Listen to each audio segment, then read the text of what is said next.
everyone. So how are you all? I hope you all are fine there and doing well at your home. So today here we are with another most important chapter, that is life process. तो आज हम लोग discuss करने वाले हैं class 10th biology life process. तो life process पर जाने से पहले, इस चैप्टर को शुरू करने से पहले हम लोग देखेंगे कि ये चैप्टर का नेम है लाइफ प्रोसेस, वो किस बेस पर लाइफ प्रोसेस दिया गया है और इस चैप्टर का कहने का मतलब क्या है।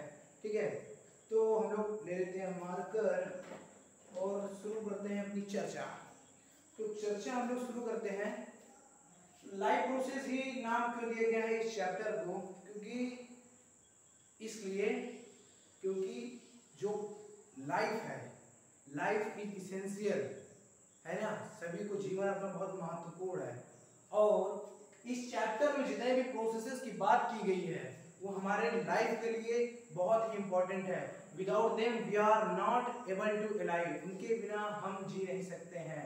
ठीक है, जिन प्रोसेसेस की इस चैप्टर में चर्चा की गई है या बात की गई है, जिसके बारे में हम लोग पढ़ेंगे, न्यूट्रिशन, रेस्पिरेशन, ट्रांसपोर्टेशन और भी बहुत चीजें हैं, तो जिनके बारे में इसमें बात की गई है वो सारे क्या हैं, लाइफ के लिए बहुत ही इसेंशियल हैं। इसलिए क्या कहा गया है, लाइफ प्रोसेस। और यहाँ पर सारे प्रोसेस के नाम तो लिखा नहीं जा सकता, कैसे लिखते हैं, लाइफ, न्यूट्रिशन या रेस्पिरेशन, है ना, सारे के तो लिखे नहीं जा सकते। इस वजह से ये सारे प्रोसेसेस हैं जो हमारे लाइफ के लिए इसेंशियल हैं, तो उनका नाम लिख दिया गया है लाइफ प्रोसेस। तो ऑल द प्रोसेसेस, ठीक है, which are essential for our survival are known as life processes। तो यहाँ से हमारे लाइफ प्रोसेस की डिफिनेशन में निकल आई है कि लाइफ प्रोसेसेस किसे कहेंगे। लाइफ प्रोसेस क्या है, all the processes which are essential, so let me write here, all the processes which are essential मतलब इम्पोर्टेंट। यहाँ पर इम्पोर्टेंट आपको अगर नहीं आता इसेंशियल तो आप लिख सकते हैं all the processes which are essential for the survival of an organism, for the survival of an living organism, लिख लेते हैं लिविंग ऑर्गेनिज्म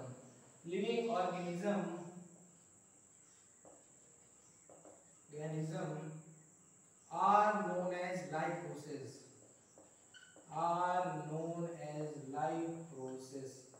ठीक है, तो इस बेस पर हमारे चैप्टर का नाम लाइफ प्रोसेस दिया गया। किस बेस पर? कि जितने भी प्रोसेसेस की बात इस चैप्टर में की गई है, all the processes which are talked in this chapter are essential for the survival of the living organism, that's why this chapter is named as a life process। ठीक है, तो लाइफ प्रोसेस नाम क्यों दिया गया है? क्योंकि सारे जितने भी प्रोसेस हैं वो हमारे सर्वाइवल के लिए इंपॉर्टेंट है। जैसा कि यहाँ पर लिखा है all the processes which are essential for the survival of a living organism, और हम लोग तो लिविंग ऑर्गेनिज्म ही हैं। ठीक है, तो अब यहाँ से हमारे चैप्टर का नेम आ चुका है कि चैप्टर का नेम ये क्यों दिया गया। आई होप आपको ये अंडरस्टैंड हो गया होगा। और ये जो डिफिनेशन है ये इंपॉर्टेंट है एक तरह से, क्योंकि चैप्टर की शुरुआत ही यहीं से है, तो ये इंपॉर्टेंट है। ठीक है, अब हम लोग बढ़ते हैं एक कदम आगे, तो बात करते हैं लाइफ की। अगर हम बात करें तो हाउ डू यू रिकॉग्नाइज और how do you know that this object और this thing is an alive और नॉट अलाइव। मींस आप कैसे अंदर बता देते हैं कि ये लिविंग है या नॉन लिविंग है। मींस कोई चीज आपने देखी, आपने क्या देखा, आपने अगर किसी कुत्ते को देखा, डॉग को देखा आपने गली में टहलते हुए, तो आपके मन में मतलब ये थिंकिंग आपको है, आपको पता है कि वो अलाइव है। और आप अगर वॉच को देखेंगे अपने घर में, किसी भी चीज को, जैसे आप ले लें टेबल है, चेयर है, जिसमें आप वही बैठ के पढ़ रहे हैं, इस लेक्चर को देख रहे हैं, तो वो क्या है, आप उसको बता देंगे कि ये नॉन लिविंग थिंग है। कैसे आप लोग जान जाते हैं कि लिविंग है या non living? How do you know that these things are living और नॉन लिविंग? सबसे बड़ा क्वेश्चन है ये। तो आप लोग को ये बताना है कमेंट सेक्शन में, और मैं तो बताऊंगा ही मैं यहाँ पर है इसीलिए हूँ, तो मैं तो बताऊंगा ही, लेकिन आपको अपनी तरफ से ट्राई करना है कि आप कैसे जानते हैं कि कोई भी थिंग्स है, ये मार्कर जिसका मैं भी यूज कर रहा हूँ, दिस इज लिविंग और non living, this is living और नॉन लिविंग, ये कैसे आप जानेंगे ये लिविंग है या नॉन लिविंग, ठीक है। तो उसके लिए कुछ पॉइंट्स होते हैं जिससे हम जान सकते हैं, नहीं तो हम लोग किसी भी चीज को कह रहे हैं लिविंग है या नॉन लिविंग, ठीक। तो उस पर हम लोग इसको, आई होप आप इसको लिख लिए होंगे, लिख लीजिए, ठीक है। तो अब हम लोग देखते हैं कि हम कैसे जानते हैं कि वो जो चीज है वो लिविंग है या नॉन लिविंग, ठीक। ये मैं इरेज कर देता हूँ। लाइफ प्रोसेस का डेफिनेशन जो है वो हो गया, और उसके बाद हम लोग बात कर लेते हैं लिविंग एंड नॉन लिविंग में। तो living, non living, living non living, ठीक है। तो लिविंग है या नॉन लिविंग ये कैसे जानेंगे? कोई स्टोन पड़ा है, तो ये क्या है, आप बताइए क्या है? आप ऑब्वियसली कहेंगे ये नॉन लिविंग है। कैसे जाने? दूसरा एग्जांपल ले लेते हैं, पेन, क्या है ये? ऑब्वियसली नॉन लिविंग, ठीक है। डॉग ले लेते हैं, ये क्या है? लिविंग। मतलब आप कैसे जान गए कि स्टोन नॉन लिविंग है, पेन नॉन लिविंग है? आपको चुटकी भर का भी समय नहीं लगता है ये बताने के लिए कि ये लिविंग है या नॉन लिविंग है। तो उसके लिए सबसे जो महत्वपूर्ण चीज है, सबसे इंपॉर्टेंट चीज जिसकी वजह से आप जान जाते हैं कि ये जो ऑर्गेनिज्म, ये थिंग्स है, ये ऑब्जेक्ट है, वो लिविंग है या नॉन लिविंग, वो है movement. Movement in that object और बॉडी, मूवमेंट, ठीक है। इसको मैं हाईलाइट कर देता हूं, तो वो क्या है? मूवमेंट है। मोस्ट इंपॉर्टेंट क्या है? वो मूवमेंट है। बाकी और भी चीजें हैं जिसको मैं भी आपको बता रहा हूं, ठीक है। मूवमेंट जो है उसकी वजह से आप जान जाते हैं कि ये लिविंग है या नॉन लिविंग, ये मोस्ट इंपॉर्टेंट है। इजीली आप समझ सकते हैं कि लिविंग है या नॉन लिविंग। बाकी और भी चीजें हैं, मैं बताता हूं, ठीक है। तो मूवमेंट से कैसे? स्टोन है, अब आप कहेंगे हम लोग उसमें स्टोन पे क्या करते हैं, जब अपना पैर मारते हैं तो स्टोन भी तो मूवमेंट करता है। पेन है, पेन को हमने उठाया, ये उठाया, मूवमेंट कर रहा, या फेंका तो मूवमेंट कर रहा है, आप ऐसा कहेंगे। लेकिन ऐसा ऑब्जेक्ट जिसमें अपने आप मूवमेंट हो, ठीक है, जो अपने आप मूवमेंट करे, तो वो होगा लिविंग। हमें, हमको कोई न चला रहा है, ना तो कोई ठेल रहा है, ना धक्का दे रहा है, हम क्या है? ऑटोमेटिक चल रहे हैं, ठीक है। We walk by our own self, ठीक। अब आप कार की बात मत करिएगा, कार को ड्राइवर चला रहा है, ठीक है। No one is there to drive us, हमको कोई नहीं चला रहा, हम अपने आप मूवमेंट हो रहा, हम में मूवमेंट हो रहा। तो जिस ऑब्जेक्ट में मूवमेंट हो वो क्या होगा? Living thing. मूवमेंट जिसमें हो वो होगा लिविंग थिंग, और जिसमें मूवमेंट ना हो, ऑटोमेटिक मतलब अपने आप मूवमेंट ना हो, तो वो क्या होगा? नॉन लिविंग थिंग होगा। जैसे आपके इस समय जहां पर आप जिस टेबल पे बैठ के पढ़ रहे होंगे, या जिस चेयर पे बैठ के पढ़ रहे होंगे, वहां पर जो स्टेशनरीज रखी है वो सब क्या है? नॉन लिविंग थिंग्स है। जो आपके घर में यूटेंसिल्स है वो नॉन लिविंग थिंग्स है, ठीक है। तो ऐसे हम डिफाइन करते हैं लिविंग है या नॉन लिविंग। ये था एक the easiest way to define whether the thing is living और नॉन लिविंग, ठीक। अब इसके बाद जो और भी चीजें हैं जिनसे हम लोग जानते हैं कि लिविंग है या नॉन लिविंग है, वो क्या है उसको मैं बता देता हूं आपको। उसके लिए आपके लिए एक ट्रिक है, और वो है वेरी सिंपल ट्रिक है, जिससे मतलब वो सारी चीजें एक लिविंग थिंग्स में होती हैं। इससे आप जान जाएंगे, मूवमेंट से आप जान जाएंगे कि वो नॉन लिविंग है या लिविंग है। और जो मैं ट्रिक बताने जा रहा हूँ वो सारी चीजें एक लिविंग थिंग में होती ही होती हैं, वो सारी चीजें एक लिविंग थिंग में होती ही होती हैं। अगर आपसे पूछा जाए कि वो क्या है तो आप बता सकते हैं, और वो है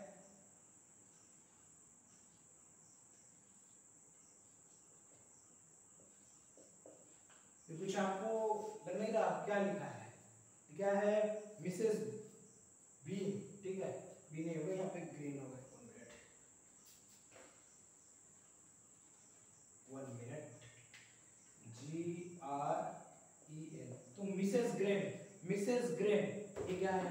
मिसेस ग्रेन, M मूवमेंट। सबसे पहला देखा आपने, मैंने क्या कहा? मूवमेंट सबसे इंपॉर्टेंट है, तो मूवमेंट अगर हो रहा तो वो लिविंग थिंग है। नेक्स्ट रेस्पिरेशन, जो कि हम लोग अभी इस चैप्टर में पढ़ने वाले हैं। अगर रेस्पिरेशन हो रहा तो वो लिविंग थिंग है। इससे क्या है? जी से पहले हम देख लेते हैं। जी से क्या है? ग्रोथ। अगर ग्रोथ हो रही है तो वो क्या है? GROWTH, ग्रोथ हो रही है तो वो लिविंग थिंग है। जैसे हम लोग ईयर टू ईयर ग्रो करते हैं, और अगर हम बात करें प्लांट्स की तो प्लांट्स भी ग्रो करते हैं, लेकिन अब आप कहेंगे कि प्लांट्स जो है उनमें मूवमेंट नहीं होता है। You will say that plants में मूवमेंट नहीं होता। प्लांट्स जहाँ पर होते हैं, आपके घर के बगल में कोई आम का पेड़ होगा तो वो आज भी वहीं पर है ना। आपको ऐसा लग रहा होगा कि उनमें मूवमेंट नहीं हो रहा, तो वो कैसे लिविंग थिंग्स हुए। लेकिन for your information let me tell you that आपने सनफ्लावर देखा होगा, ठीक है, सनफ्लावर देखा होगा, और सनफ्लावर जिधर सन जाएगा, सन इधर है तो उसका जो, मेरी आर्ट बहुत अच्छी नहीं है, ठीक है, तो ये जो मानी ऐसा नहीं, ये सनफ्लावर था आपका, तो इसका जो फेस है वो भी सन की तरफ हो जाएगा।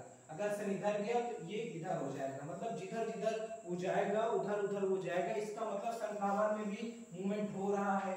चलिए, एक हो गया सनफ्लावर। सेकंड बात कर लेते हैं टच मी नॉट प्लांट की, ठीक है, छुई मुई जिसे कहते हैं हिंदी में। तो टच मी नॉट, उसको आप टच करते हैं, अगर आपने टच किया हो, फील किया हो, तो क्या होता है, उसकी जो पत्तियां वो सारी एक तरफ हो जाती है। मतलब अगर जो है उसमें पत्तियां अगर ऐसे हैं, ठीक है, ये पत्तियां क्या है, अभी ऐसे ही है, लेकिन जब आप उसको टच कर लेंगे तो उसकी पत्तियां ऐसे, इसमें क्या होगा, ऐसे मतलब पूरी तरह से मुरझा जाएंगे, एक तरह से मुरझा जाएंगे। तो उनमें क्या हुआ, लीव्स में उनकी मूवमेंट हुआ हमारे टच करने से, तो ये भी हो गया, ठीक है। लेकिन अब आप सोच रहे होंगे कि जो मतलब ये दो तो स्पेसिफिक हो गए, एक सनफ्लावर, एक आपका टच मी नॉट प्लांट, लेकिन जो और प्लांट्स है, जो मेरे घर के बगल में मैंगो ट्री है, जो मेरे घर से थोड़ी दूर पीपल का पेड़ है, उन सब में मूवमेंट कैसे होता है, ये आपके मन में जरूर आ रहा होगा और दिमाग में जरूर से जरूर आ रहा होगा, ठीक है।